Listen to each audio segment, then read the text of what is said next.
भूत बाजार। सोनू नाम का एक लड़का काम की तलाश में शहर के बड़े बाजार में आया था। बाजार कुछ साल पहले तक इससे भी बड़ा हुआ करता था, लेकिन दंगों के चलते बाजार के पास वाले कॉम्प्लेक्स को कुछ दंगाइयों ने जला दिया था। इस हादसे में कई लोग भी मारे गए और कई लोगों के तो घर भी उजड़ गए। अब उस जले हुए कॉम्प्लेक्स की बिल्डिंग, जो कि कभी एक शानदार सोसाइटी हुआ करती थी, एकदम सुनसान पड़ी रहती है। पहले तो कुछ लोगों ने सोचा कि खाली इमारत का इस्तेमाल किया जाए। वो वहां घर बसाने गए तो सही, लेकिन 2 दिन से ज्यादा नहीं टिक पाए। उनका कहना था कि उन दीवारों से आज भी आग की लपटें निकलती हैं, लोगों की चिल्लाने की आवाजें गूंजती हैं। यहां तक कि उस बिल्डिंग के अंदर ढंग से सांस भी नहीं ली जाती। इसके कारण कई लोग उस कॉम्प्लेक्स को भूत बाजार बुलाने लगे। कुछ लोगों ने तो अपना रोज का रास्ता ही बदल लिया। वो 2 चौक घूम कर आते, मगर उस जले हुए कॉम्प्लेक्स को पार नहीं करते थे। सोनू को उस कॉम्प्लेक्स के ठीक पास एक कपड़ों की दुकान में काम मिल गया था। दोपहर के समय जब धूप बढ़ जाती तो कम ही ग्राहक आते थे। एक बार श्यामल, जो कि उस कपड़ों की दुकान का मालिक था, दोपहर में बैठा अपनी दुकान में आराम कर रहा था। सोनू और वो दोनों बातचीत कर ही रहे थे कि इतने में हरी आंखों वाली खूबसूरत सी लाल साड़ी पहनी हुई एक औरत दुकान में आई और श्यामल के सामने आकर बैठ गई।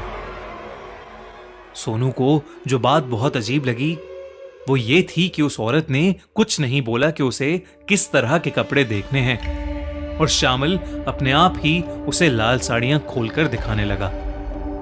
सोनू से यह बात हजम नहीं हो रही थी, लेकिन फिर अचानक वो औरत खड़ी हुई और दुकान से बाहर जाने लगी। श्यामल भी बिना कुछ कहे उठकर उसके पीछे चल दिया। सोनू ने श्यामल को पीछे से कई आवाजें लगाईं, मगर उस पर कोई असर ही नहीं हो रहा था। जब सोनू की आवाज थोड़ी तेज हुई तो वो औरत पीछे पलटी और सोनू की हालत खराब हो गई। अचानक ही उसे पसीने आने लगे और वो नीचे बैठ गया। उसने उस औरत की आंखों का रंग बदलते हुए देखा था। उस औरत की हरी आंखें अचानक से नीली हो गई थीं। ये देखकर सोनू सहम गया और दुकान के अंदर ही सुन्न सा खड़ा हो गया। सोनू दुकान को अकेला नहीं छोड़ सकता था, इसलिए वो बाहर उठकर नहीं गया।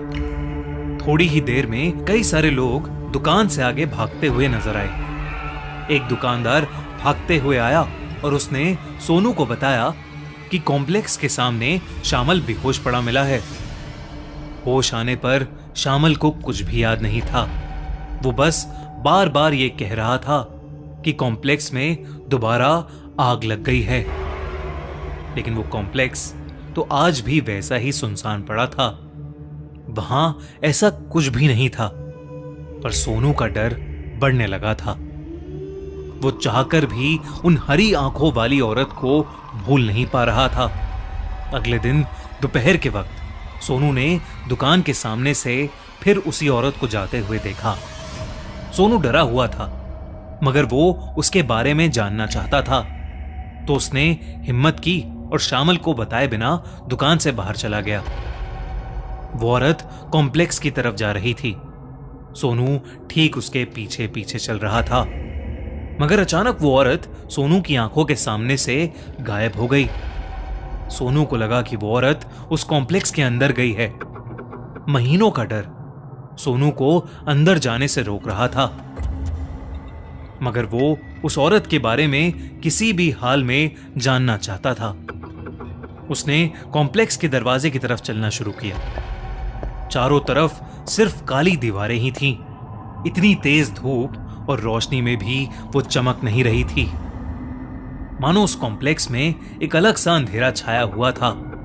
वो जली हुई दीवारें अगर कोई गौर से देखे तो मालूम हो रहा था कि किस तरह आग की लपटों ने उन्हें जकड़ लिया था। अंदर जाते वक्त सोनू को अखबारों की हेडलाइंस याद आ रही थीं। लगभग 12 परिवार वहां रहा करते थे। लेकिन सभी बेरहमी से जलकर मारे गए थे। सोनू फिर भी हिम्मत करके कॉम्प्लेक्स के अंदर आ गया था। कॉम्प्लेक्स की दीवारें जैसे चीख चीख कर बता रही थीं कि उस रात वहां क्या हुआ था। हैरत की बात तो ये थी कि सोनू को अचानक से बहुत ही गर्मी लगने लगी। मौसम जैसी गर्मी नहीं, बल्कि ऐसी जैसे कोई उसे आग की लपटों में झुलसा रहा हो। उससे और आगे चला नहीं जा रहा था। वो हांफते हुए एक जगह रुक गया और सहारे के लिए उसने अपना हाथ एक दीवार पर रख दिया। पर अगले ही झटके में उसके मुंह से एक जोर की चीख निकली।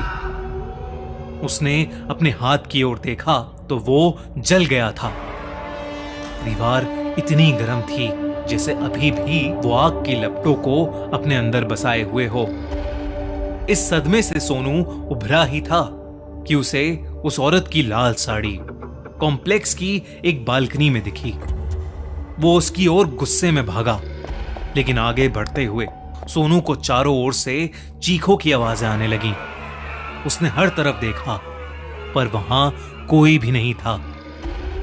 इन चीखों को पार करते हुए बड़ी हिम्मत करके वो एक कमरे में पहुंचा, जहां घुसते ही उसने दरवाजा बंद कर दिया ताकि उसे कोई आवाजें ना आए। कमरे की झुलसती गर्मी बढ़ती ही जा रही थी। सोनू उस कमरे की खिड़की खोलने के लिए आगे बढ़ा तो अचानक ही उस पूरे कमरे में आग लग गई। कुछ ही सेकंड्स में पूरा कमरा धुएं और आग की लपटों से भर गया था। वो चीखों की आवाज अब सोनू की थी, जो अधमरी सी हालत में दरवाजे की ओर रेंग कर बढ़ रहा था। आग के धुएं की वजह से उसकी सांसें और कम होती जा रही थीं।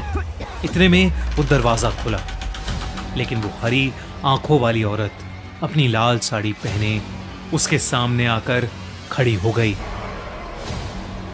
सोनू ने मदद की गुहार मांगी, मगर उसकी आंखों में भी वही ज्वाला दिख रही थी, मानो वो सोनू से किसी चीज का बदला ले रही हो।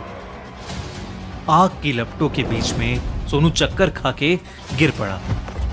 जब उसे होश आया तो वो कॉम्प्लेक्स के बीच जो मैदान था वहां पर गिरा पड़ा था।